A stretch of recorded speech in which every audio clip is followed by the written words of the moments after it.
It was an ordinary Saturday afternoon on March 25, 1911, as the workers filed into the Triangle Shirtwaist factory, a towering structure at the corner of Washington Place and Green Street in Manhattan, New York. Rosie Weiner, a 20-year-old Russian immigrant with dark hair and fair skin, had come to America looking for a better life. She felt lucky to find a job as a seamstress at the factory. But little did Rosie know that this seemingly routine workday would soon transform into a nightmare.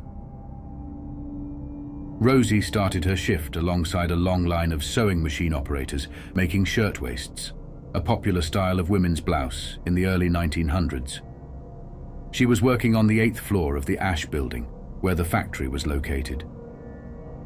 As the clock ticked towards the end of the workday, around 4:45 p.m., a fire broke out on the 8th floor. The flames quickly engulfed the piles of fabric and paper patterns, and a thick smoke started to fill the poorly ventilated space. Panic spread like wildfire as the workers realized their perilous situation.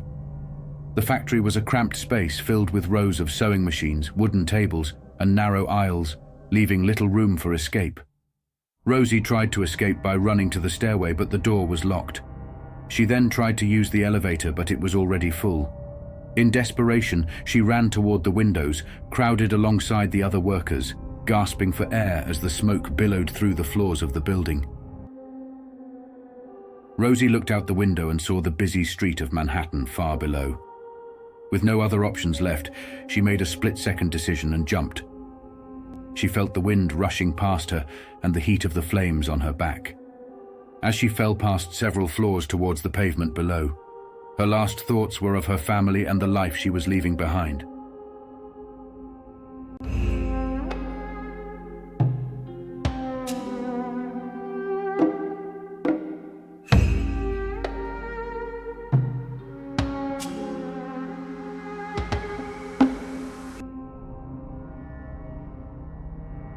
Leading up to the Triangle Shirtwaist factory fire, conflict between workers and employers about unsafe working conditions were already very big issues. The factory occupied the top 3 floors of the New York office building, where nearly 500 people worked. They were mostly immigrant women from Italy and Eastern Europe, looking for a better life in the US. They worked 12-hour days, 6 days a week, at cramped tables for a mere $15 each week. Not only were the hours and wages terrible, the scraps of fabric littering the floor, the gasoline-fueled machines, and the smokers in the building made the factory a prime target for a fire. Although the cause of the fire is unknown, it is thought that a cigarette tossed away carelessly landed on a pile of fabrics, and the small fire soon spread throughout the whole factory. What could have been a minor incident became one of the deadliest industrial tragedies in American history due to a combination of factors and poor practices. The absence of proper fire safety equipment played a role in the disaster, as buckets with water that were designated for stopping fires were not filled with enough water, while the fire hoses were rusty and old. On top of this, the fire escapes were flimsy, and there was only one door at the end of a narrow hallway and one working elevator. Attempts to put the fire out were useless, and workers were soon out of water after the fire started. When mass panic broke out, people abandoned their workstations and flooded towards the one door, only to find it locked. Since the door was locked, the workers ran to the elevators and fire escapes. Those unable to fit on the one working elevator crowded into the shaft to ride down on the cables.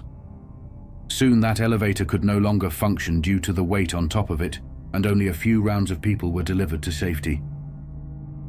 Meanwhile, the fire escapes allowed 20 women to evacuate the building before they melted, leaving no way out. While the fire department arrived promptly after the fire broke out, their ladders could only reach the 6th floor, far below the trapped workers. As the fire engulfed the upper floors of the factory, eyewitnesses on the bustling streets below watched in horror as young women, some as young as 14, began leaping from the upper floor windows. The tragic scene unfolded in agonizing slow motion. One by one, the workers, driven by the intense heat and suffocating smoke, made the heartbreaking choice between burning alive and plunging to their deaths. The screams of the victims echoed through the narrow streets of Greenwich Village, while the firefighters, unable to save them, stood helpless on the ground. The fire lasted for about half an hour until it was finally extinguished by the firefighters. At the end of the day, the total death toll was 146 dead, 13 men and 133 women, most of them aged between 14 and 43.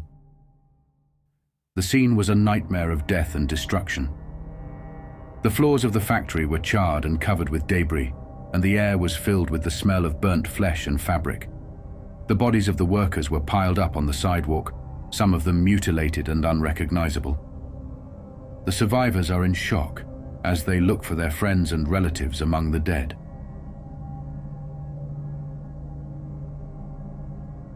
News of the catastrophe spread like wildfire, igniting public outrage and galvanizing the labor movement. After the fire, the community surrounding the factory had to undergo the difficult task of identifying loved ones who lost their lives. They did this by gathering all of the bodies and placing them in coffins. Since it was unknown who exactly died in the fire, the families of those workers who did not come home on March 25th needed to walk down the rows and rows of charred bodies and try and identify which one was their daughter, mother, or sister. Once the family identified their missing person, that body was taken away to be given a proper burial. This horrible process allowed the community to really come to terms with the devastating effect of this tragedy. The factory's owners, Max Blank and Isaac Harris, had a reputation for being ruthless and greedy and had a history of setting fire to their factories to collect insurance money. It was obvious to the public. They did not care about the safety or well-being of their workers and were only interested in maximizing their profits by cutting corners on safety and workers' rights. They were ultimately charged with accounts of first- and second-degree manslaughter. During the trial, it was discovered the owners locked the door that prevented so many from escaping the fire because of previous break-ins into the factory. In their trial, the two were eventually acquitted due to their claim that they didn't know the door had been locked, leaving the victims' families outraged. The public thought that justice should have been served and were hungry, more than ever, for things to be changed. In the events following the Triangle Shirtwaist Fire, the public was horrified with everything that took place.